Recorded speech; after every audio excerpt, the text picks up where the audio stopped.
নমস্কার, আশা করছি সকলে খুব ভালো আছো। আজকের আরও একটি নতুন ব্লগে তোমাদের সকলকে স্বাগত। আজকে শনিবার, দুপুর এখন প্রায় 12টা। তো বসিয়েছি দুপুরবেলার রান্নাবান্না। তো আজকে একটু তাড়াতাড়ি রান্নাবান্না করার ইচ্ছে আছে, তার কারণ রান্নাবান্না সেরে খাওয়া দাওয়া সেরে মানে একটু হ্যামিল্টন যাব, তো তাই। তো যদিও হ্যামিল্টন যাওয়ার কথা ছিল না, অন্য একটা জায়গায় যাওয়ার কথা ছিল, তারপর শেষে মানে প্ল্যান হলো যে না, এত দূর না গিয়ে হ্যামিল্টনেই যাই। তো সেই জায়গায় যাব বলেই কিন্তু তাড়াহুড়ো করে রান্নাবান্নাগুলো করছিলাম, তবে সেখানে আর যাওয়া হয়নি, হ্যামিল্টনেই গিয়েছিলাম। তো সকালে কিন্তু সবাই আমরা মুড়ি খাবার খেয়েছি।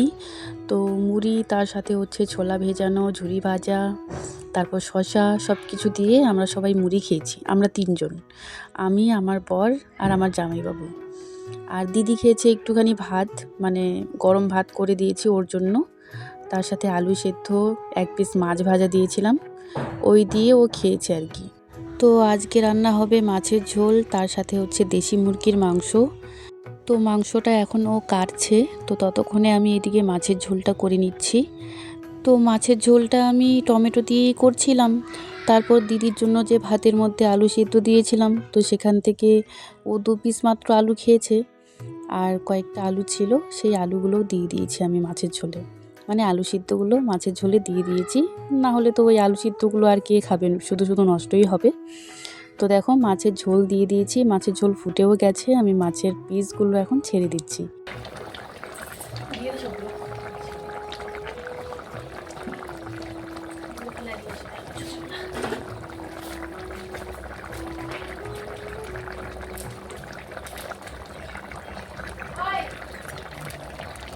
তো মাছের ঝোলে তো একটু বেশি করে ধনেপাতা দিয়েছি, তার সাথে আজকে একটু মাছের ঝোলে গরম মশলাও দিলাম। মাছের ঝোলটা তো নামিয়ে নিয়েছি, এদিকে কিন্তু আমি মাংসটাও বসিয়ে দিয়েছি। তো আজকে কিন্তু গোটা একটা মানে দেশি মুরগি আনা হয়েছিল, তো বাড়িতেই সেটাকে পরিষ্কার করে মানে ও কেটে দিয়েছে আর কি। আর মাংসটা ওই ধুয়ে দিয়েছিল। আমি বললাম যে আমি এদিকে মাছের ঝোলটা করছি, তুমি মাংসটা যখন কেটেইছো, তো তুমি এখন মাংসটা একবারে ধুয়ে দাও, আমি তাহলে মাছের ঝোলটা নামিয়ে এদিকে মাংসটা বসিয়ে দিতে পারবো। এমনি সময় এই বাড়ির কাজগুলোতে ও সাহায্য না করলেও কিন্তু বাড়িতে যদি কোনো আত্মীয় স্বজন আসে তাহলে কিন্তু ওকে বলতেও হয় না, মানে ও বলার আগেই এইসব মানে টুকটাক কাজগুলো করে দেয়। যেমন যদি বলি যে 2টো টমেটো কেটে দাও, তাহলে কেটে দেয়। যদি বলি যে একটু পেঁয়াজ কেটে দাও, তাহলেও কিন্তু কেটে দেয়। আর যদি বলি যে একটু 1 বালতি জল এনে দাও, তো যেহেতু আমাদের কল থেকেই জল এনে তারপর রান্নাবান্না সব কিছু করতে হয়, তো যদি বলি যে জল এনে দাও, তো ও কিন্তু এনে দেয়। আর মাঝে মধ্যে বলতেও হয় না, ও নিজে থেকেই এনে দেয়। তো দেখো আলু আর মাংস কিন্তু আমি একসাথেই খুব ভালোভাবে ভাজাভাজি করে নিয়েছি। আর এবার হচ্ছে এই মশলাটা দিয়ে দিলাম। এই মশলাতে আছে শুকনো লঙ্কা, তারপর আদা, রসুন, পেঁয়াজ, তারপর হচ্ছে গোটা জিরে, সব কিছু একসাথে আমি বেটে রেখেছিলাম। সেই মশলাটা দিয়ে এবার হচ্ছে আরও সুন্দরভাবে আমি মানে খুব ভালোভাবে কষাবো, যেহেতু দেশি মুরগি, তো দেশি মুরগি আবার ভালোভাবে না কষালে, ভালোভাবে সেদ্ধ না করলে মানে একটু শক্ত থাকবে মাংসটা। তো তাই এখন একটু ঢেকে ঢেকে আমি কষিয়ে নেব, মশলাটা দিয়েছি যেহেতু। তো ভালোভাবে কষিয়ে তারপর জল দিব।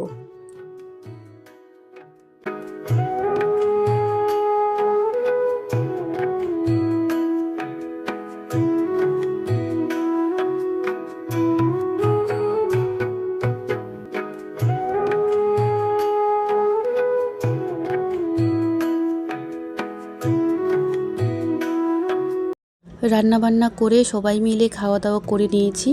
এবার যাচ্ছি আমরা হ্যামিল্টন। আসলে জামাইবাবু তো আমাদের বাড়িতে প্রথমবার এসছে, তো জামাইবাবুর জন্য একটু কেনাকাটা করব। ওরা এসেছিল মঙ্গলবার, আর আমরা কিন্তু সবাই মিলে মানে বুধবার দিনকে হ্যামিল্টন এসেছিলাম। তো জামাইবাবু বারবার করে বলছিল যে হ্যামিল্টন বাজারটা ঘুরে দেখবে, তো তাই কিন্তু বুধবার দিনকে আমরা মানে জামাইবাবু আর দিদিকে নিয়ে হ্যামিল্টন এসেছিলাম।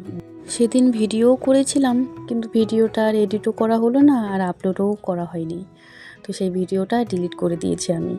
তো যাই হোক, জামাইবাবুর জন্য কেনাকাটা হয়ে গেছে। তো এবার যাব ফুচকার দোকানে, ফুচকা খেয়ে দিয়ে তারপর চলে যাব বাড়িতে। তো আজকে তো আর বেশি কিছু কেনাকাটা নেই, তো বেশিক্ষণ আর থাকবো না।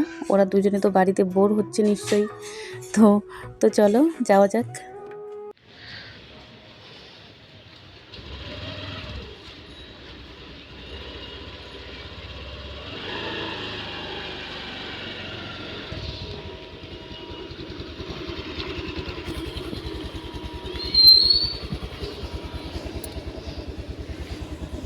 চলো।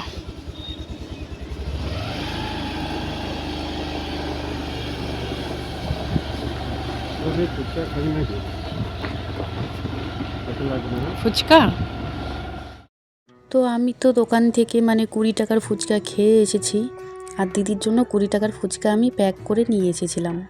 তো সেটাই দিদিকে এখন সাজিয়ে দিলাম। তো আমরা 3 বোন আর 1 ভাই, ঠিক আছে। তো আমরা 4 ভাই বোনই কিন্তু ফুচকা খেতে ভীষণ ভালোবাসি। তো মেয়েরা তো ফুচকা পাগল একটু হয় সেটা জানি, কিন্তু আমার ভাইও ফুচকা খেতে ভীষণ ভালোবাসে। ফুচকা হলে ওর আর কিছু লাগবে না। আর আমরা যতটা ঝাল খেতে পারি না, আমার ভাই কিন্তু প্রচুর ঝাল খায় ফুচকাতে। শুধু ফুচকাতে না, যে কোনো মাখাতেও কিন্তু ঝালটা ভীষণ ভালোবাসে ও খেতে। তো জামাইবাবুকে বারবার করে বলছিলাম, আমিও বলছিলাম, দিদিও বলছিলাম যে তুমিও এখান থেকে 2-3টা ফুচকা খাও। তো বলার পর মনে হয় 1টা কি 2টো খেয়েছে।